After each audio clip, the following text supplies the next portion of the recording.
Florida में Trump Zelensky की 2 घंटे तक बातचीत हुई। इस बातचीत की पूरी डिटेल TV9 भारतवर्ष आपके साथ कर रहा है साझा। यूक्रेन में शांति का स्वरूप कैसा होना चाहिए, इस पर सहमति के बिना ही ट्रंप और जेलेंस्की की बातचीत खत्म हो गई। डोनबास पर भी मतभेद सीधे तौर पर बरकरार नजर आए और बड़ी बात यही है कि यूक्रेन में पीस कैसे आएगी, शांति का स्वरूप होगा क्या, इस पर कोई सहमति नहीं बन पाई और इसके बिना ही ट्रंप और जेलेंस्की की बातचीत खत्म हो गई। लेकिन उम्मीद अभी भी बाकी है, क्योंकि आज फिर मिल सकते हैं ट्रंप और जेलेंस्की।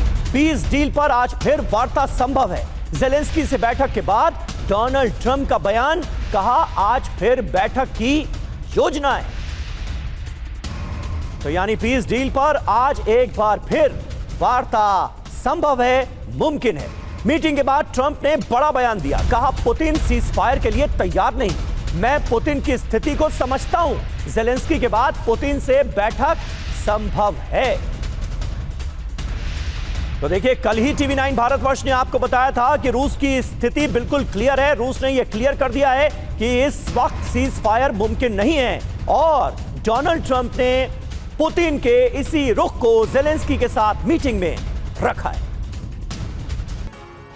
तो न सिर्फ पुतिन की बात को इस मीटिंग में वो सामने रखते हुए नजर आए डोनाल्ड ट्रंप, बल्कि ये भी कहते दिखे कि वो पुतिन के इस नजरिए को समझते हैं। 20 सूत्री शांति प्लान पर ट्रंप का रुख साफ नहीं है। ट्रंप ने कहा युद्ध लंबे समय तक भी चल सकता है, शांति समझौते तक पहुंचने की कोई समय सीमा नहीं।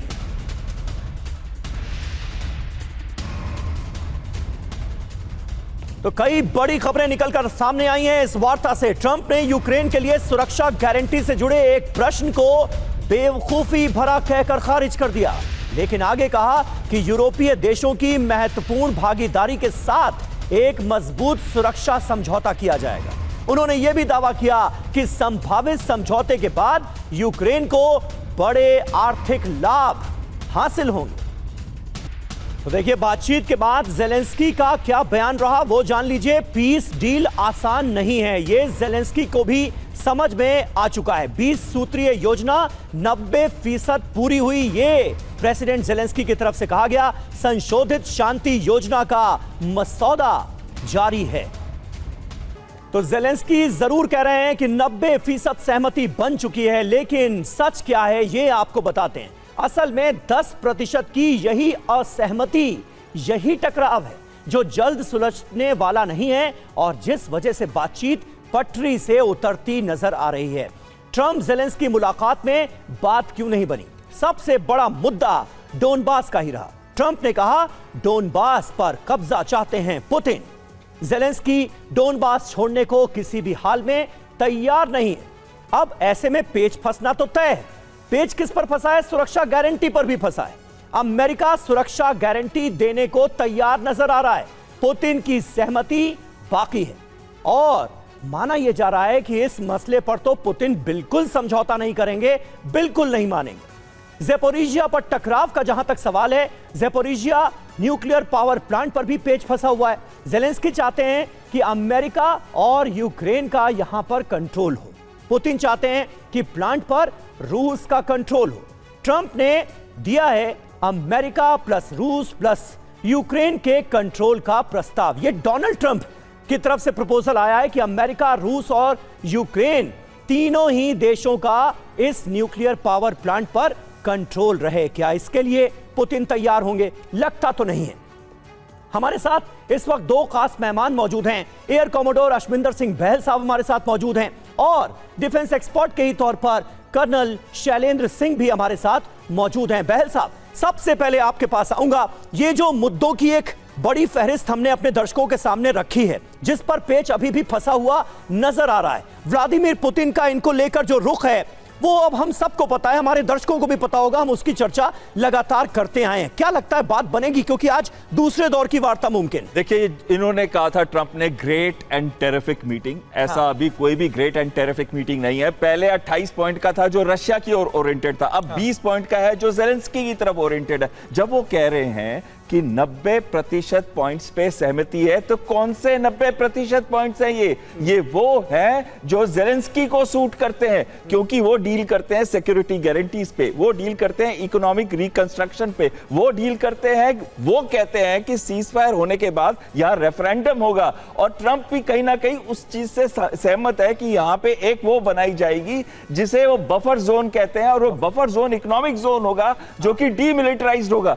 लेकिन क्या पुतिन इसको अग्री करेंगे? कभी नहीं करेंगे, क्योंकि अगर सीज फायर करते हैं तो इन एरियाज जैसे क्रामोर्स्ट हो गया, जो स्लोवियांस्क हो गया, जहां जो वो एरियाज हैं, अगर वो उसके कब्जे में आ जाए रूस के, तो पूरा का पूरा डॉनबास उसके कब्जे में आ सकता है। और वो नहीं चाहते हैं इस समय ज़ेलेंस्की, क्योंकि ना ज़ेलेंस्की चाहते हैं ये युद्ध रुके, ना यूरोप चाहता है, क्योंकि वो चाहते हैं लास्ट यूक्रेनियन तक फाइट करे। लेकिन साथ में पुतिन चाहते हैं परमानेंट सॉल्यूशन हो। अगर सीज फायर होगा, ये लोग अपनी डिफेंसिव पोजीशंस को बढ़ा देंगे, और जो मेन मुद्दा डॉनबास का है वो तो सॉर्ट नहीं हुआ और कंट्रोल डॉनबास के पास नहीं आया। आखिरी चीज कहना चाहता हूं इसके ऊपर कि इस समय जबकि पोल किया गया था यूक्रेन के अंदर, उसमें 76% लोगों ने कहा था ऐसी कोई डील से वो अग्री नहीं करते, तो रेफरेंडम होगा तब भी तो यही मुद्दा आएगा। उसके बाद क्या लड़ाई फिर शुरू हो जाएगी, और ये रशिया नहीं चाहता। रशिया इतना बेवकूफ नहीं है। बिल्कुल, और ये आपने बहुत महत्वपूर्ण बात कही, और ये पुतिन का रुख बिल्कुल साफ नजर आ रहा है कि जब तक परमानेंट सोल्यूशन नहीं निकल जाता तब तक सीज फायर मुमकिन नहीं है। और देखिए, शांति प्लान पर डोनबास पर पेच फंसा हुआ है। ट्रंप ने कहा अभी नहीं होगा युद्ध विराम। डोनबास पर सबसे ज्यादा विवाद है। प्रेसिडेंट ट्रंप ने कहा डोनबास पर बात नहीं बन पाई है। ट्रंप ने कहा डोनबास पर पूरी तरह से कब्जा चाहते हैं व्लादिमीर पुतिन। तो देखिए, अभी तक जो बयानात सामने आए हैं उनको देखकर तो यही लग रहा है कि डोनबास पर सबसे बड़ा पेच फंस गया है। यूक्रेन के डोनेट्स्क पर 75%, लुहांस्क में 99% हिस्से पर रूसी नियंत्रण है। आज की तारीख में यह है सच्चाई। इन दोनों क्षेत्रों को सामूहिक रूप से डोनबास के नाम से जाना जाता है। यूक्रेन के पूरे डोनबास इलाके को रूस में पुतिन मिलाना चाहते हैं। ज़ेलेंस्की डोनबास को आसानी से छोड़ना नहीं चाहते, और यहीं पर बुरी तरह से पेच फंसा हुआ है। अब आप इसकी रणनीतिक अहमियत भी जान लीजिए। रूस सीमा से लगा यह क्षेत्र है। रूसी भाषा बोलने वाले ज्यादा लोग यहां पर हैं। क्रीमिया का इसे गेटवे माना जाता है। नेटो के खिलाफ एक तरह का बफर जोन इसे माना जाता है। आर्थिक अहमियत क्या है यह भी जान लीजिए, यह भी महत्वपूर्ण है। यहां पर कोयला खदानें हैं, स्टील प्लांट हैं, आयरन प्रोसेसिंग यूनिट्स हैं, मशीन निर्माण यूनिट्स हैं। और अगर रूस का पूरी तरह से इस डोनबास पर कब्जा हो गया तो यह यूक्रेन के लिए निश्चित तौर पर बहुत बड़ा झटका होगा। शैलेंद्र जी, लेकिन पेच तो बुरी तरह से फंसा हुआ है। ट्रंप सुलझाएंगे कैसे इस पेच को? जय हिंद, नमस्कार अब्बास। मैं आपको एक बड़ी छोटे सा एग्जांपल देता हूं। सर ने कितनी अच्छी बात करी कि there has been no great meeting. ठीक है ना, इंटरनेशनल डिप्लोमेसी में पता है क्या होता है? Sir, very nice meeting you. It is a very standard format, and let me tell you, ये एक अच्छी बात है। जब आप एग्री नहीं भी कर रहे हैं और आप बार बार मिलते हैं तो ये डिप्लोमेसी की जीत मानी जाती है। दैट मींस अभी तक आप डिसएग्री नहीं कर रहे। Disagreement is a very good agreement कि we are able to exchange, सबसे बड़ी बात। अब आगे बात कि कौन क्या करेगा क्या नहीं करेगा। मुझे आप एक रीजन दे दीजिए कि 99% पर गारंटी हो जाएगी कि यस पीस प्लान एक्शन में आ जाएगा। मैं तो कह रहा हूं 90 छोड़ दीजिए, 95 छोड़ दीजिए, 99 होने के बावजूद देखिए, जो रेस होती है ना, उसमें जो फर्स्ट और सेकंड के बीच में माइक्रो सेकंड का भी अगर फर्क है तो मेडल तो साहब उसी को मिलेगा जो फर्स्ट आएगा। आप दोनों मिलकर, और इस पूरे केमिस्ट्री का अगर आप एक बहुत अच्छी चीज देखें, आज की तारीख में दोनों तरफ से जीत जो है वो पुतिन की हो रही है। ज़ेलेंस्की और ट्रंप एग्री नहीं करते हैं, उन दोनों की हार है। अगर वो एक दूसरे को कन्विंस नहीं कर पाते हैं, उनकी हार है। अगर वो एग्री कर पीस प्लान करते हैं तो पुतिन की जीत है, क्योंकि वो उनके टर्म्स एंड कंडीशंस पर हो रही है। आप बात कर रहे हैं डॉनबास वो क्यों छोड़ेगा? उस पर उसकी मेजॉरिटी है, उसका कंट्रोल है। पुतिन इतनी आसानी से नहीं छोड़ेगा उसको। मैं तो कह रहा हूं, वो तो बोल रहा है डोनेट्स्क में भी मेरे को 25% वापस करिए, जो अभी तक मैंने जीता नहीं है। तो ये जो गेम ऑफ डोमिनेंस होती है, ये डिप्लोमेसी में करी जाती है, सबको मालूम है। ट्रंप को भी मालूम है कि ट्रंप जब बोलते हैं कि 95% अगर सक्सीड हो गया तो वो साथ में ये क्यों बोल रहे हैं, it may take weeks, it may not take, it will not come to an end. आपको कहीं अगर रे ऑफ लाइट दिख ही नहीं रही तो आप कर क्या रहे हैं? But this is what is good about diplomacy, कि आप इस रे ऑफ लाइट जो प्रोग्रेस हो रही है उसमें आप ढूंढते हैं कि किस तरह एक पीस प्लान आ जाए। मुझे नहीं लगता कि सीज फायर अपने आप में दुनिया का कहीं पर कोई भी सक्सेसफुल फॉर्मूला है किसी लड़ाई को रोकने का। I think Putin is right, not that कि I am siding with him, I am not a great fan of Trump, लेकिन ट्रंप का तो ये कहना एक तरफ कि जी 95% प्रोग्रेस हो रही है और उसके अगले लाइन में बोलते हैं मैं परसेंटेज में विश्वास नहीं करता। तो मतलब आप कहना क्या चाह रहे हैं? आप ही कह रहे हैं 95%। तो Trump is a very very clever man. सही बात है, सही बात है। और ये आप देखिए जो सुरक्षा गारंटी को लेकर, सिक्योरिटी गारंटी को लेकर डोनाल्ड ट्रंप का बयान जो सामने आया है वो भी कहीं ना कहीं कंफ्यूज करने वाला है। एक तरफ तो वो यूक्रेन की सुरक्षा गारंटी की मांग को बेवकूफी बताते हैं और दूसरी तरफ एक तरह की सुरक्षा देने की वो बात भी करते हैं। अब आपको ट्रंप का एक बयान सुनाते हैं। ट्रंप ने कहा है कि आज फिर उनकी और ज़ेलेंस्की की मुलाकात हो सकती है। ये पॉजिटिव संकेत है। अगर आज की मुलाकात हुई तो पीस डील पर बात बहुत आगे बढ़ सकती है। बहल साहब, मुझे लगता है कि यह सबसे बड़ा और पॉजिटिव स्टेटमेंट है डोनाल्ड ट्रंप की तरफ से ज़ेलेंस्की की मौजूदगी में। क्या लगता है कि आज अगर दूसरे दौर की वार्ता होती है तो कोई बड़ा सलूशन इस मुद्दे पर निकलकर सामने आ सकता है? इसकी उम्मीद की जाए क्या? देखिए, बहुत मुश्किल लगता है मुझे। ज़ेलेंस्की की पोजीशन इस समय ऐसी है कि वो डेविल और डीप सी के बीच में है। वो किसी साइड पे भी जाते हैं। अगर सपोज कोई भी सॉल्यूशन हो जाता है जहां पे टेरिटोरियल कंसेशन नहीं है, वो तो पुतिन होने नहीं देगा और उसको डॉनबास चाहिए। और दूसरी चीज है, अगर टेरिटोरियल कंसेशन के लिए जाते हैं तो उनका पॉलिटिकल सर्वाइवल तो छोड़िए, उनका सर्वाइवल इटसेल्फ उनके कंट्री के अंदर बहुत मुश्किल है। खासकर जो एंटी करप्शन ब्यूरो ने फिर से रेड शुरू कर दिए उनके एमपीज के ऊपर। पहले भी $100 मिलियन का रेड्स हुए थे, इनके 2 मिनिस्टर चले गए थे, अब फिर से रेड शुरू हो गए। ज़ेलेंस्की को मालूम है कि अगर कोई भी सॉल्यूशन होता है जिसमें वो बहुत ज्यादा पॉजिटिव तरीके से नहीं आते, उनका पर्सनल सर्वाइवल भी मुश्किल हो जाएगा। उनको शायद देश छोड़ के जाना पड़ेगा। यूरोप भी नहीं चाहता। यूरोप के लिए सबसे लंबी थ्रेट रशिया है और उनको लगता है कि अगर यूक्रेनियन मर रहे हैं तो क्या फर्क पड़ता है, कम से कम हमारा एक जो लॉन्ग टर्म कॉम्पिटिटर और लॉन्ग टर्म थ्रेट है वो तो वीक हो रहा है इकोनॉमिकली और मिलिटरीली। और अगर कोई भी इसमें जेन्युइन कोशिश कर रहा है, वैसे तो जेन्युइन नहीं कहूंगा पर कोशिश कर रहा है, वो ट्रंप है। और पुतिन चाहते हैं कि ये युद्ध रुके, लेकिन वो ये युद्ध तभी रुकेगा अगर डॉनबास उनके पास होगा, क्रीमिया उनके पास होगा। आखिरी चीज मैं इस पे ये कहना चाहता हूं कि इस समय चाहे दूसरी मीटिंग हो जाए, चाहे तीसरी मीटिंग हो जाए, जब तक टेरिटोरियल कंसेशन देने को तैयार नहीं होगा ज़ेलेंस्की, ये युद्ध रुकने वाला नहीं है। और जब वो कुछ हफ्ते की बात कर रहे थे तो वहां पे वो मीटिंग होगी। लेकिन सर जंग की बुनियाद ये तो नहीं थी सर। बहल साहब, जंग की बुनियाद ये तो नहीं थी। जंग की बुनियाद तो नाटो की सदस्यता थी। फिर अब डोनबास इतना इंपॉर्टेंट कैसे हो गया कि उसके लिए, उसके लेवल पर युद्ध रोकने के लिए तैयार ही नहीं है पुतिन? ये सवाल क्या नहीं उठेगा? समीर जी, बहुत ही अच्छी चीज पूछी है आपने।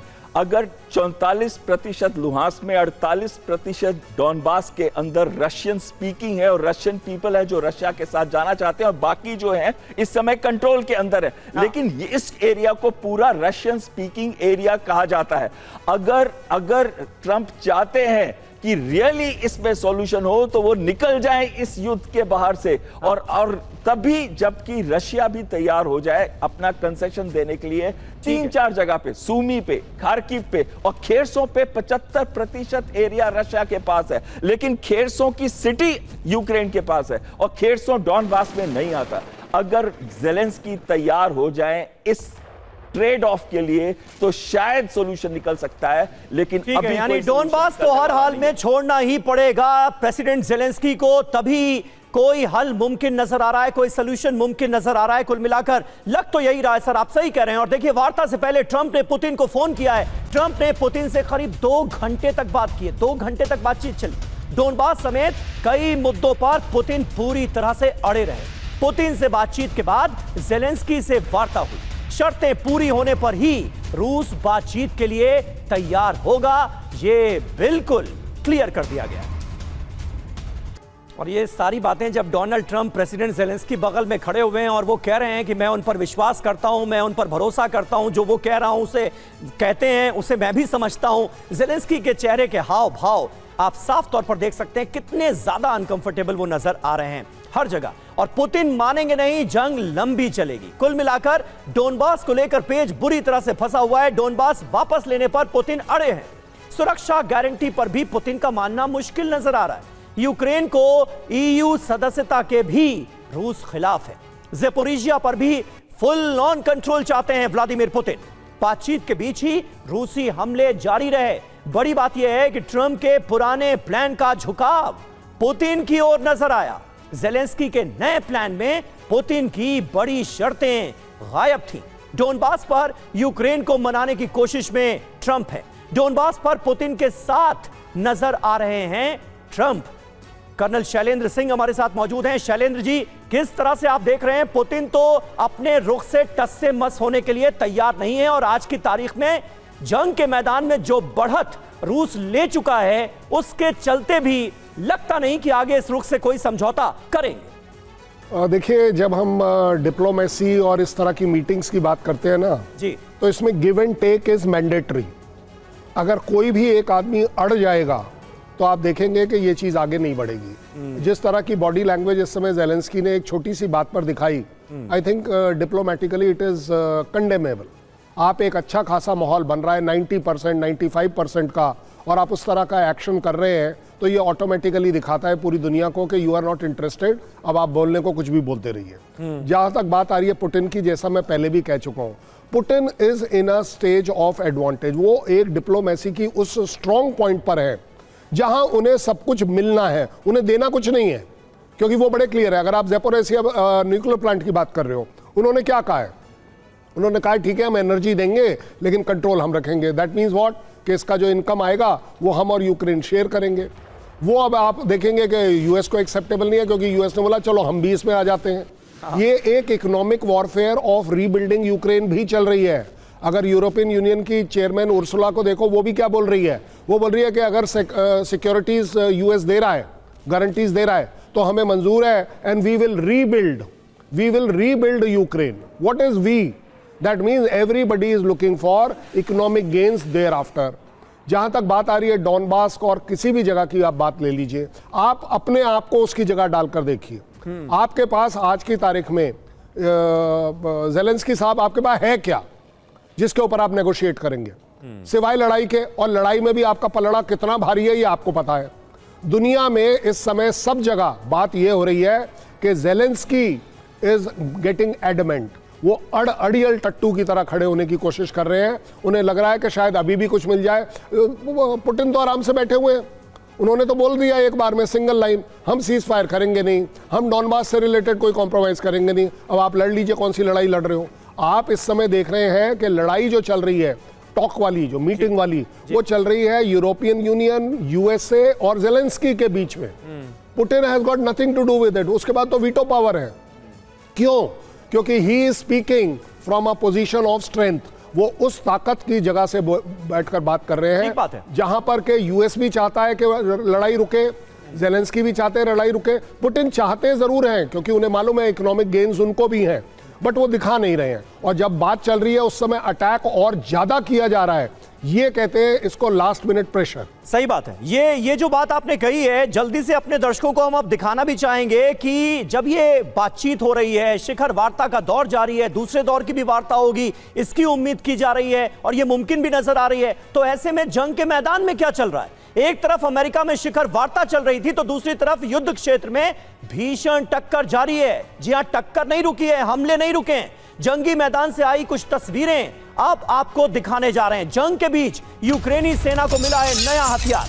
फ्रंट लाइन पर सीजर होवित्जर तोप की तैनाती कर दी गई है। ये देखिए तो कैसे नई नई तैयारियां की जा रही हैं। जंग को जारी रखने के लिए तमाम तरह के डिप्लॉयमेंट्स किए जा रहे हैं। फ्रंट लाइन पर क्या तैयारियां हैं ये आप देखिए।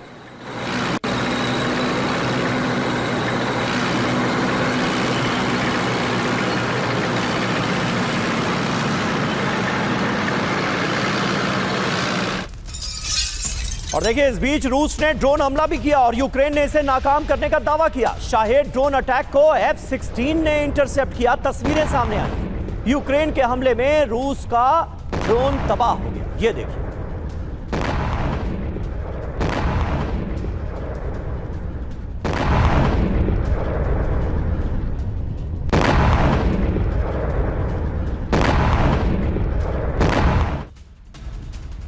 और इस बीच यूक्रेन के सिजरान पर रूस ने विध्वंसक हमला किया है। रात भर रूस के ड्रोन अटैक से सिजरान टहलता रहा। ये देखिए तस्वीरें, ये यूक्रेन के सिजरान की तस्वीरें आपको दिखा रहे हैं जहां पर रात भर रूस के ड्रोन अटैक्स होते रहे।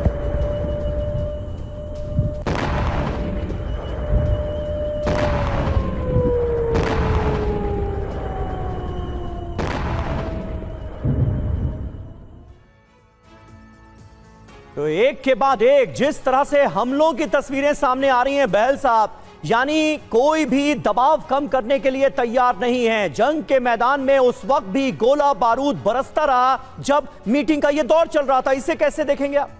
देखिए बिल्कुल सही कह रहे हैं आप। जब भी कोई पीस डील की तरफ बातचीत शुरू होती है तो दोनों देश कोशिश करते हैं कि जितनी ज्यादा टेरिटरी वो अपनी ऑक्यूपाई कर लें या जितना ज्यादा डैमेज कर लें एक दूसरे के ऊपर, ताकि साइकोलॉजिकल प्रेशर बनता रहे नेगोशिएशन टेबल पे और ज्यादा से ज्यादा टेरिटरी और ज्यादा से ज्यादा कंट्रोल वो ले सके, ज्यादा से ज्यादा फायदा ले सके। और ये जो साइकोलॉजिकल प्रेशर बनाया, 500 ड्रोन का अटैक जो कीव पे हुआ था और 40 के करीब मिसाइल, जिसमें से किंजल मिसाइल जो हाइपरसोनिक मिसाइल है उसका इस्तेमाल किया गया था। 6 लाख लोग बिना इलेक्ट्रिसिटी के इस ठंड के अंदर, जो वहां पे गहरी ठंड पड़ रही है, ये एक ऐसा प्रेशर इनसाइड बना रहा है, ज़ेलेंस्की के लिए भी प्रेशर बना रहा है लोगों के ऊपर, जो चाहे कि ये युद्ध बने ताकि एक सहमति आए जहां पे वो तैयार हो जाए कि डॉनबास का डॉनबास हम रशिया को दे देंगे। उधर से यूक्रेन जो इस साल 4.5 मिलियन यानी कि 45 लाख ड्रोन बना रहा है और रशिया 35 लाख ड्रोन बना रहा है। तो कहीं ना कहीं ये ड्रोन वॉरफेयर तब तक बढ़ता रहेगा जब तक एक फाइनल डील नहीं होती। बिल्कुल सही बात है। और एक बात और निकलकर सामने आई है कि यूक्रेन एक बड़े ड्रोन पावर के तौर पर इस जंग में उभरता भी दिखा है, लेकिन नुकसान तो बहुत हुआ है यूक्रेन को। अभी आगे क्या क्या गंवाएंगे ज़ेलेंस्की, ये सवाल जरूर जहन में आता है अगर ये जंग खत्म नहीं होती है वार्ता के इस दौर के बाद भी। वार्ता के दौरान रूस पर यूक्रेन का बड़ा अटैक हुआ। खांस्काया सैन्य हवाई अड्डे पर ड्रोन अटैक किया गया। धमाके से दहला रूस का खांस्काया हवाई अड्डा। ये देखिए तस्वीरें।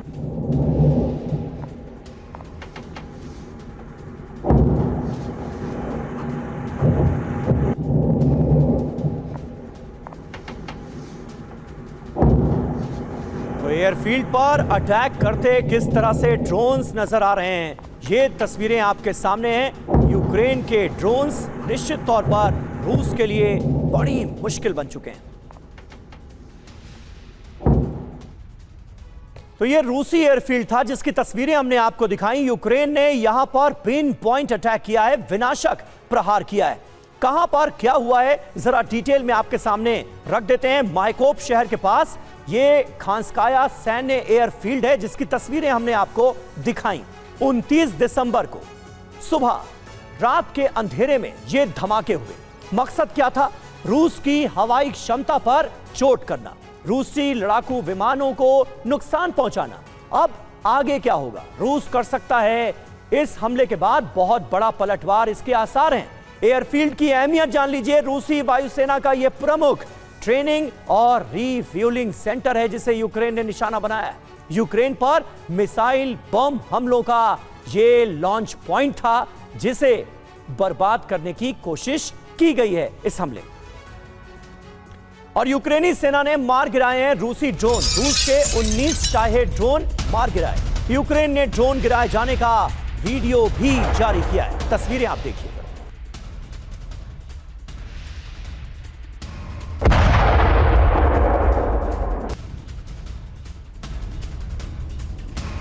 और इस बीच खेरसॉन में रूस की भीषण बमबारी है होती रही। रिहायशी इलाकों में आग लग गई। खेरसॉन के कई इलाकों में भी बिजली नहीं है, बिजली गुल है, ब्लैकआउट हो गया है।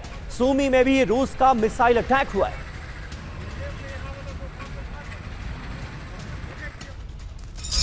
और वहीं रूस के तवेर इलाके में यूक्रेन ने अटैक किया है। कारखाने के गोदाम में भीषण आग लग गई इस हमले के बाद। ये देखिए, अटैक के बाद कई इलाकों में ये आग फैलती नजर आई।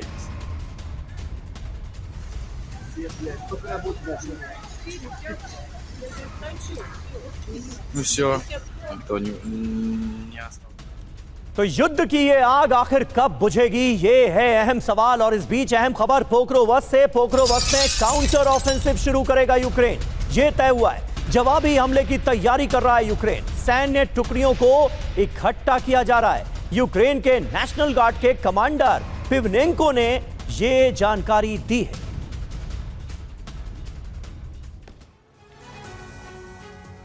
और पोक्रोवस्क में यूक्रेनी काउंटर ऑफेंसिव, यूक्रेनी सेना की 3 दिशाओं से हमले की योजना है। तीनों तरफ से हमले की योजना पर यूक्रेन काम कर रहा है। सोशल फोर्स को काउंटर ऑफेंसिव में लगाया जाएगा, यह तय किया गया है।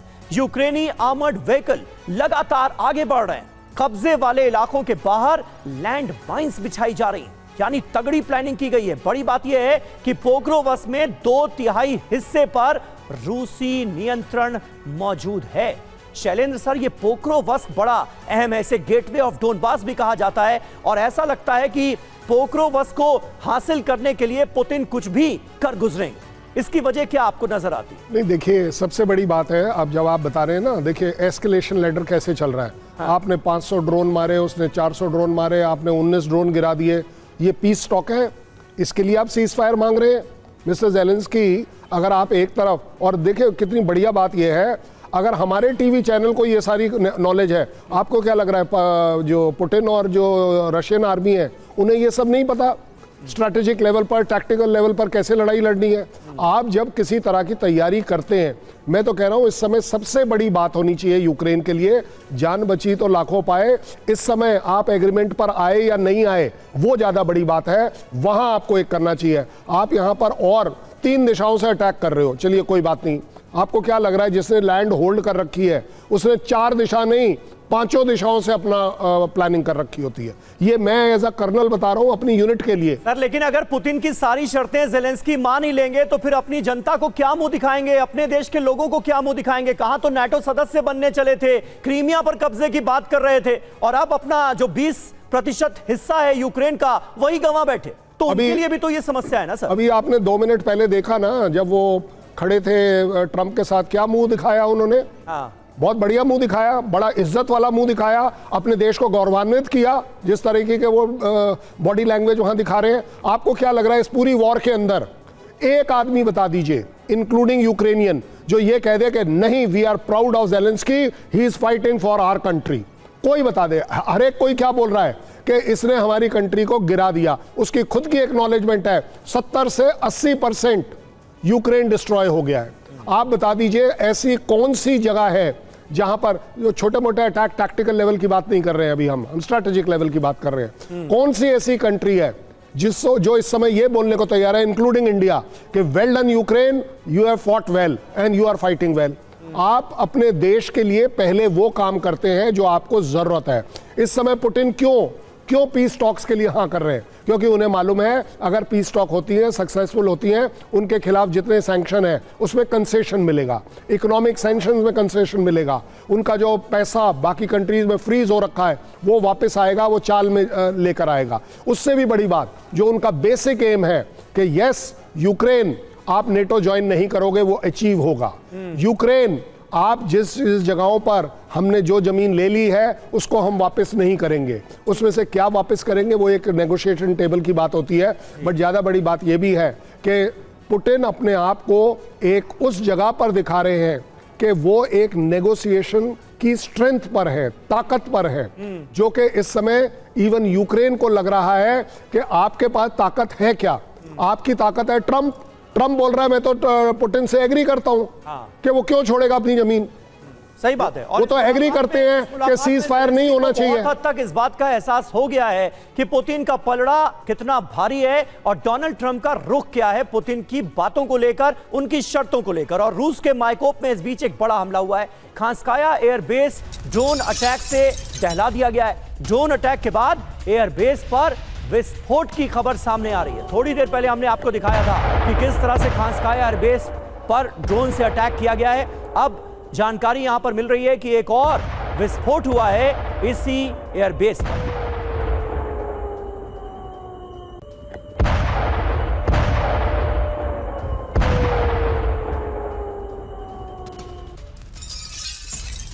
और रूस का मिसाइल अटैक नाकाम, रूसी मिसाइल मार गिराने का वीडियो सामने आया। Su-23 डिफेंस मिसाइल से यह अटैक अंजाम दिया गया, ये देखिए।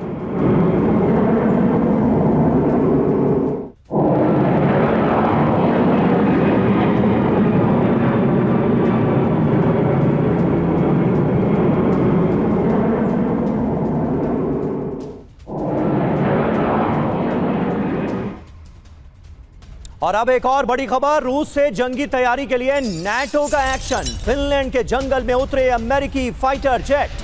नाटो की कॉम्बैट ड्रिल की तस्वीरें सामने आई हैं। ड्रिल के दौरान अमेरिकी F-35 ने लैंडिंग की, कैसे, ये देखिए। रूस के खिलाफ फिनलैंड में नाटो की ये बड़ी तैयारी।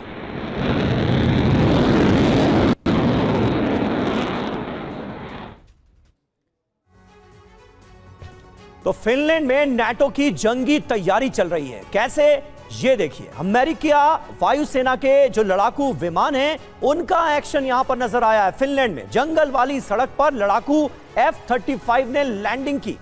इसके अलावा आर्कटिक में रूसी खतरे के खिलाफ ये नाटो ड्रिल चल रही है, ये पता चला है। रूस को नाटो देशों ने हवाई ताकत दिखाने की कोशिश की है। फिनलैंड जता चुका है रूस से हमले का खतरा, लिहाजा यहां पर जो वॉर ड्रिल चल रही है इसे अहम माना जा रहा है। और डोनबास में रूसी टुकड़ी पर ड्रोन अटैक की खबर है।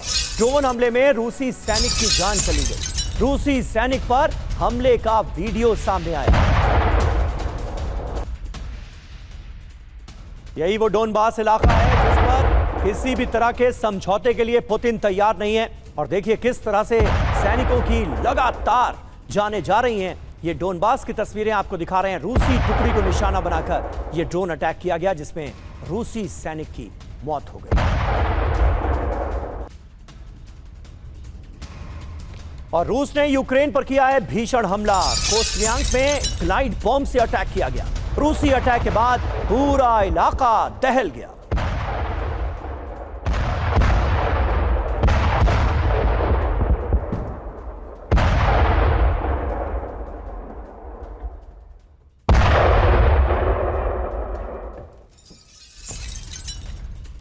और रूसी टैंक पर ड्रोन अटैक का वीडियो सामने आया है। यूक्रेनी अटैक में रूसी टैंक कैसे हो गया तबाह, ये देखिए।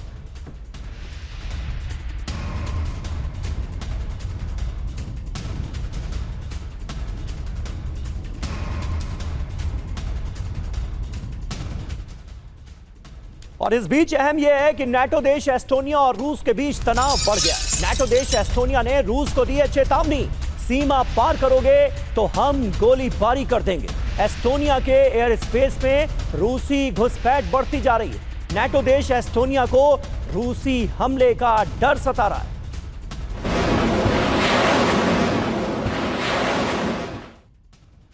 तो क्या एस्टोनिया से महायुद्ध का आगाज होगा? डर देखिए क्या है। रूस की प्लानिंग से नाटो देश एस्टोनिया में बड़ा डर है, खौफ है, दहशत है। आक्रामकता की अगर बात की जाए तो एस्टोनिया इलाकों पर कब्जा कर सकता है रूस। ये डर लगातार बना हुआ है एस्टोनिया को। कब्जे के बाद रूस और नाटो आमने सामने आ सकते हैं। अगर ऐसा हुआ तो रूस वर्सेस नाटो तय है। दुस्साहस की बात की जाए तो एस्टोनिया की सीमा पर रूसी गतिविधियां बहुत तेज हो गई हैं और यह सिलसिला लगातार जारी है। रूस किसी भी वक्त स्मॉल स्केल ऑपरेशन के लिए तैयार नजर आ रहा है। अगर भविष्य के खतरों की बात की जाए, रणनीति की बात करें तो एस्टोनिया की सीमा का उल्लंघन पुतिन की रणनीति का हिस्सा माना जा रहा है।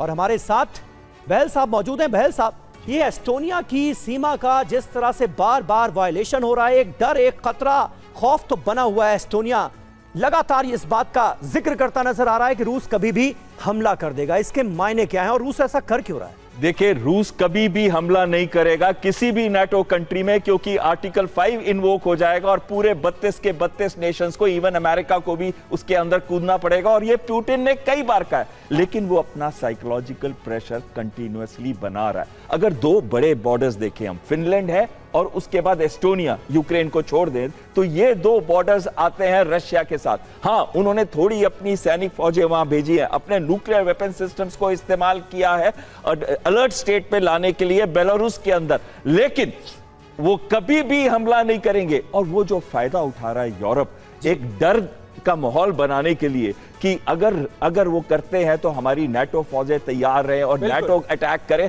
और उसी की ट्रेनिंग चलती जा रही है। एक तरह का प्रेशर लगातार बनाने की कोशिश की जा रही है रूस की तरफ से। जो तमाम अहम डेवलपमेंट्स हो रहे हैं उन पर लगातार हमारी नजर बनी हुई है। खास मेहमानों का शुक्रिया अदा करना चाहेंगे हमारे साथ जुड़ने के लिए।